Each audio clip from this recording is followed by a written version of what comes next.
The idea of growing up and taking responsibility is expressed in a very gender-specific language.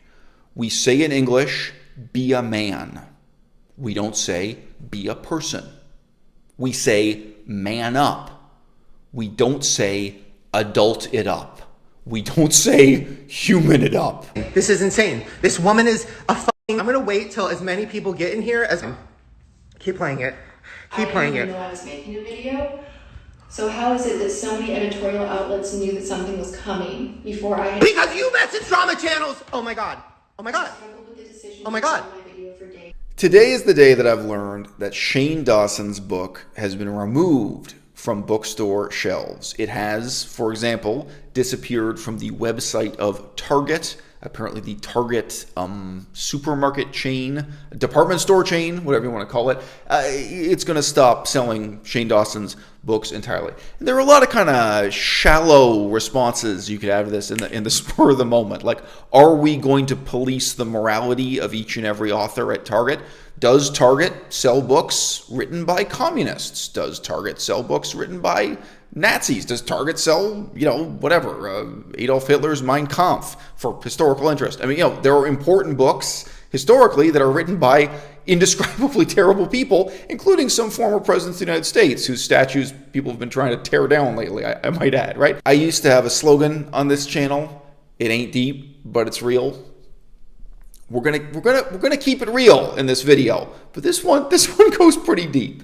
There's a very interesting parallel between the moral panic over Shane Dawson and his frankly pedophile comments about sex with underage people and the controversy that is in court in France right now. A controversy that has roots going back to 1977. If you go to Wikipedia, I'll give you the link below this video. And let me just note, it's very rare that I provide a Wikipedia article as a link in the description. Somebody put a lot of work into this Wikipedia article. There's a very, very strange history in France of left-wing intellectuals opposing age of consent laws and left-wing intellectuals endorsing and supporting pedophilia. No, that wasn't a typo. No, I didn't misspeak. Bizarrely, all kinds of big names, people who are still uncritically worshipped on the left wing, like Jean-Paul Sartre, Michel Foucault, Roland Barthes, Jacques Derrida, etc. The sort of greatest hits of the left-wing fringe of the French intellectual establishment. They all stood up and wrote open letters and protested that it was somehow a great injustice to deprive them of the right to have sex with people under 16 years of age and even under 14 years of age. They were, on paper at least, pro-pedophile. And as I mentioned, this debate in French politics continues to this day, and it's presumed that at least symbolically it is going to conclude with the conviction of Gabriel Matzneff. Gabriel Matzneff is a famous author in France, not so famous here in the English-speaking part of the world. Gabriel Matzneff, it's not just that he faces accusations from one ex-girlfriend, shall we say, a young woman whom he had sexual relations with when she was 14, and he was approximately 50 years old.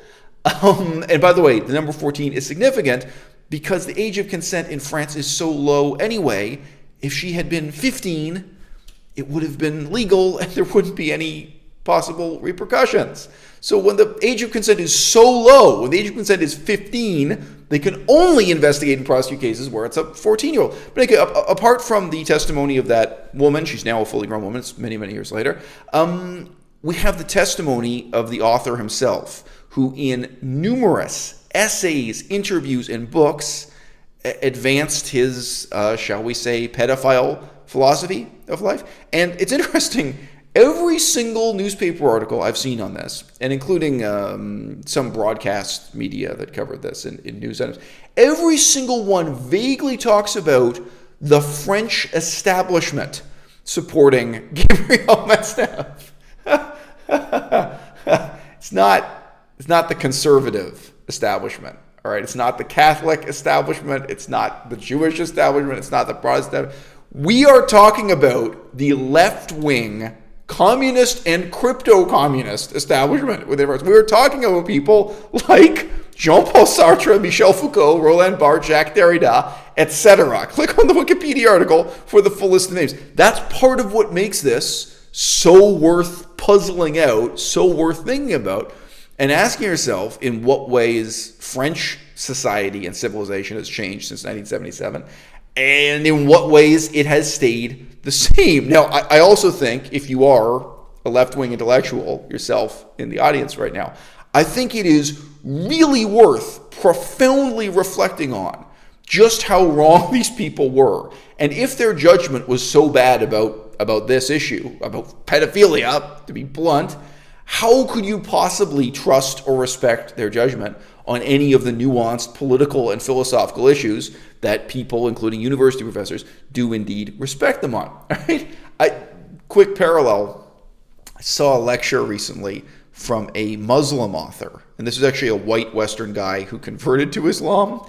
And he wrote a whole book, and he's going on a lecture tour about Islam and slavery, because he admits to himself that he has difficulty trusting, the word of the prophet. Like, how can you take seriously the political opinions of the Prophet Muhammad if you know that he was pro-slavery? And what ensues is the most cringe-inducing process of him bending over backwards to offer one insincere excuse after another for why, well, after all, slavery was no problem, and it was a long time ago, and things were different then, etc. There is a great deal of that same rationalization, that same style of excuse-making mentality that goes on now, where the year is 2020 and people want to pretend that 1977 and 1979 was somehow, 10,000 years ago, as if the rules of morality didn't apply then as now. Let me tell you something. When you're talking about slavery, exactly the same issues were being debated in Aristotle in ancient Greece. Ain't a damn thing changed. If you're talking about the age of consent, I would say that too, both in ancient religions and in every century and every period, the same fundamental questions, the same fundamental problems with their human nature ain't changed. The reality of love and relationships and raising children, those fundamental aspects of life have not changed. So you can't pretend that in 1977 there was somehow a totally different moral compass that applied to these people when they stood up. And I mean, to compare this to Shane Dawson, there is no comparison. These people were sending letters to the editor. They were sending formal protests to the government. They were actually making a pro-pedophile protest movement. They were arguing deadpan seriously that it was an unjust, oppressive regime that would deprive them as pedophiles of the right of sleeping with people 14 years old and younger. Wikipedia article covers it fine. Some of them specify 12 and 13. Some of them specify 11. Different authors within this group in France had different particular predilections in terms of how far they were willing to take. So let me just ask you a question. If you were going to take Shane Dawson off the bookshelf, if you were going to take Shane Dawson out of the libraries, if you were going to burn Shane Dawson's book, how about Jean-Paul Sartre? How about Jacques Derrida? How about anyone on this list of greatest hits of the French left wing? I can't. I don't want to say mean things about people. This is insane. This person literally, oh my God. Now, there is a lot wrong with Shane Dawson, and I'd feel ashamed of myself if I just dropped the mic at that point and put up this video presenting him as if he were some kind of unjustly persecuted great author. He's not a great author, and frankly, the persecution of Shane Dawson is richly deserved and very easily justified. But I think his latest breakdown or sequence of breakdowns raises a number of deeper topics for us all to reflect on. In the English language, and frankly in every language I've ever studied, maturity is gender-coded, right? The idea of growing up and taking responsibility is expressed in a very gender-specific language. We say in English, be a man. We don't say, be a person. We say, man up. We don't say, adult it up. We don't say, human it up, right? The very basic concept of being mature, of being in control, of being responsible, morally or otherwise, for the consequence of your actions, it's always expressed in these loaded terms that are profoundly linked to culturally specific concepts of manhood and womanhood, and these are heteronormative. They're linked to ideas about heterosexuality. Let me be clear. In a perfect world, these things would not be any different for gay men and straight men, but we're not living in a perfect world. I would say to you right now that working as a bank teller or working as a car salesman, I think that these jobs should not be any different for men and women. I think they should not be different for gay men and straight men, what have you. But in reality, I think if you talk to anyone doing either of those jobs, they'll right away talk to you about the numerous ways in which it really is different for different genders, and it is different for people of different sexualities. I always resent it when I walk into a bank and they've got some woman in a tight, revealing dress standing there, and it's like, I'm here to deal with money, or I'm here to deal with wire transfers. I don't want to feel like I'm walking into a bar or a strip club. I don't want sex appeal to be part of what goes on in a bank. And of course, it's striking. Even when you talk about straight men who sell used cars or something, the importance of being handsome and being well-dressed, and all that stuff is going to be different if it's a gay man or a straight man who's a used car salesman. There are ways in which, even if we can admit, ideally, there should be no gender element, there should be no element of sexuality in selling cars, working bank, there is.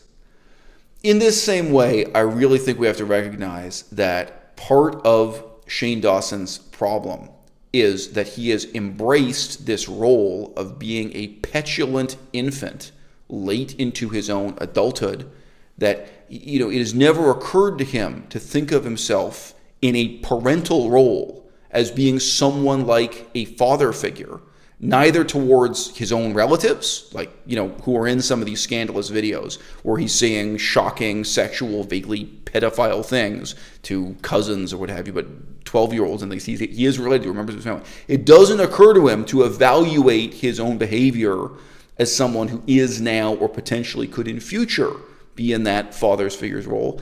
It doesn't occur to him to hold himself to that standard of being a man, being an adult, and so on.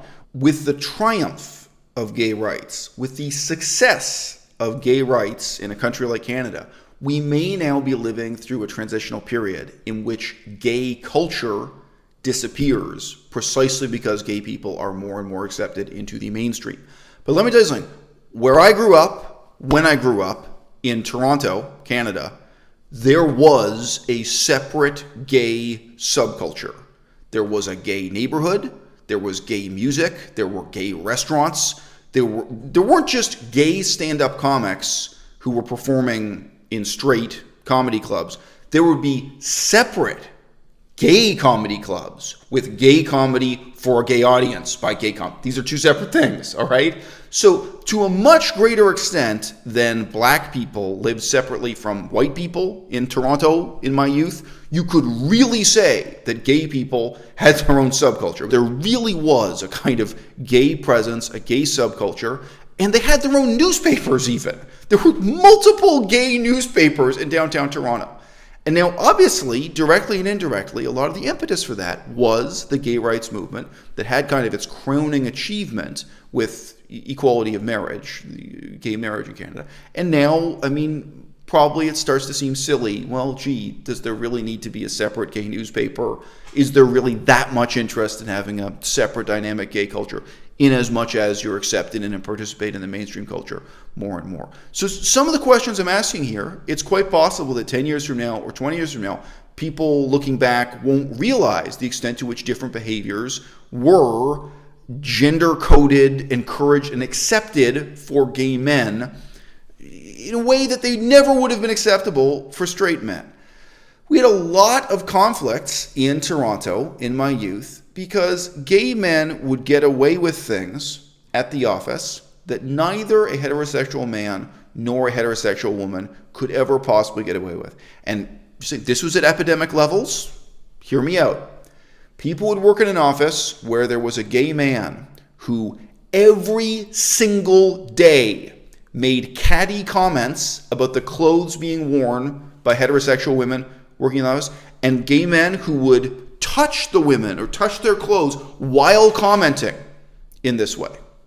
And of course, they might do this in an effeminate way. They might do this in a way that they consider jokey or friendly.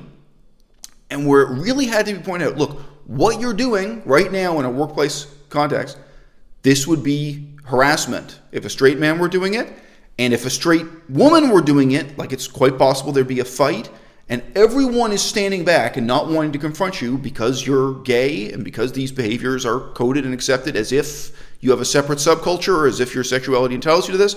You're behaving in this way that makes this woman's life miserable every single day. She and a bunch of women, they show up to work every day knowing that you're going to make these comments to them and at them, and you're going to touch them, you're going to comment on their weight, you're going to comment on their hair, that you're going to say this stuff. And you may think you're being friendly, but you're making people's lives hell. This was a huge cultural conflict.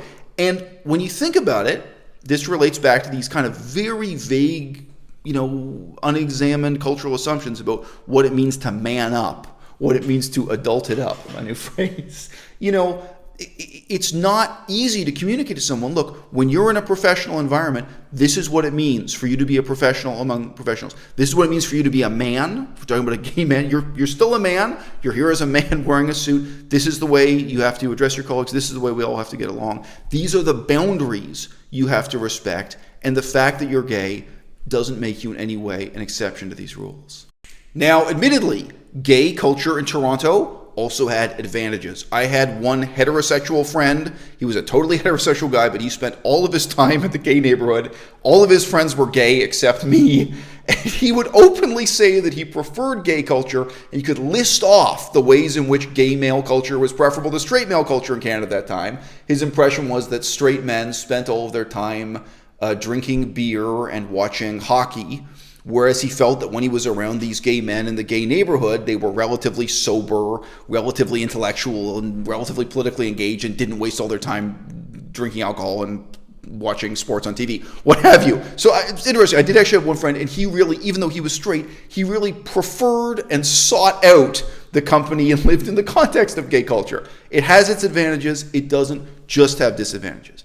But when we're talking about this example of catty behavior at the office and of gay people getting away with and being tolerated when they're crossing boundaries, invading people's personal space, even humiliating people in a way where it wouldn't be tolerated for heterosexual people, this is really a very shallow and easily observed example, out in the open in our society. What's harder to measure, what's harder to address, the ways in which people, I think including Shane Dawson, just hold themselves to a much lower standard because they don't think of themselves as living up to those same ultimately paternal, ultimately parental roles that define maturity and gender in our culture and in our society. I read the autobiography of a gay man. I'm going to leave out a lot of details here. And he talked about his decision to adopt children. He adopted 2 children and raised them, and he adopted them alone. So he wasn't a gay man married to another gay man, and he wasn't married to a woman. He was completely so. He adopted and raised these 2 children. And it was a very interesting perspective on both his life being gay and how he perceived the gay community around him.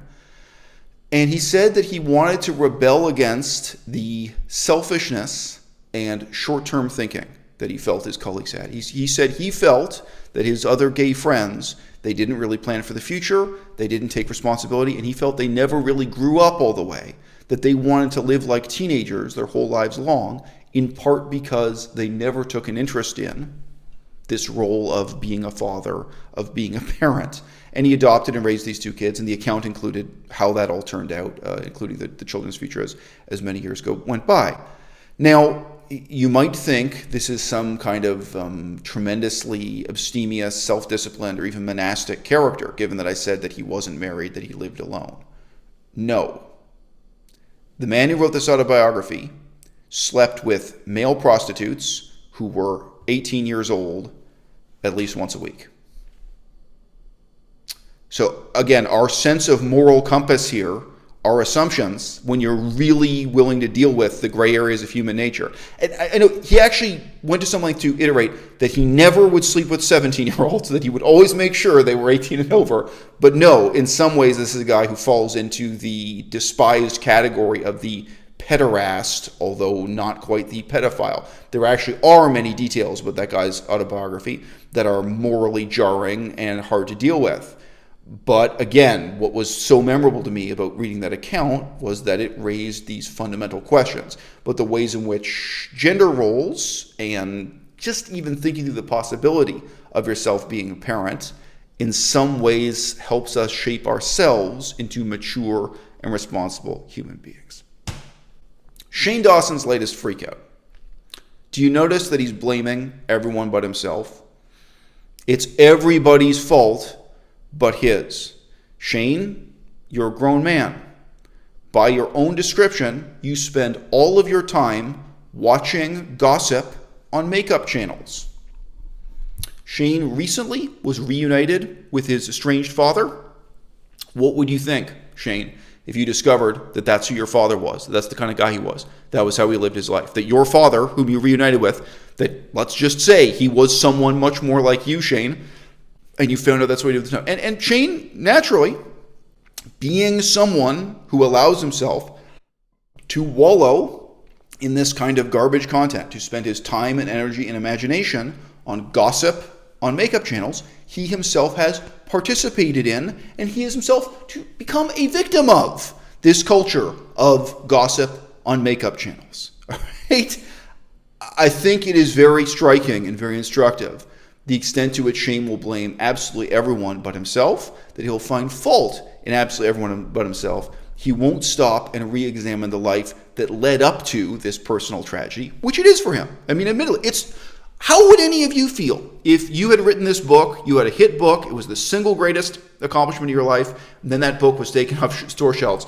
His life's work was building up this YouTube channel. YouTube channel is demonetized. It's all being taken over. It is a personal tragedy that very few of you can fully imagine or fully relate to just how terrible it was. And now, yes, he's also dealing with the personal betrayal of people in this stupid gossip, beauty, makeup community backstabbing. But you know what, Shane? Nobody is responsible for you being an adult except you. I mean, you pass judgment on all these other YouTubers, as do we all. And yet it seems to me that you held yourself to this strange Peter Pan standard, that you thought you never had to grow up. You'd meet with I'm forgetting their names. The two brothers, Logan Paul and, You met with Logan Paul and Jake Paul. I'll leave that in, I think. You meet with these guys and you criticize them saying, look, is this children's entertainment or is this for adults? Why don't you grow up? Why don't you start acting your age? Those are great questions. But Shane, you hold yourself to such an abysmally low standard that I note you never asked yourself those questions. And now, in this strange way, you're dealing with the consequences. I mean, really, people like to disrespect my crew, but the fact is that you know my name and I don't know you.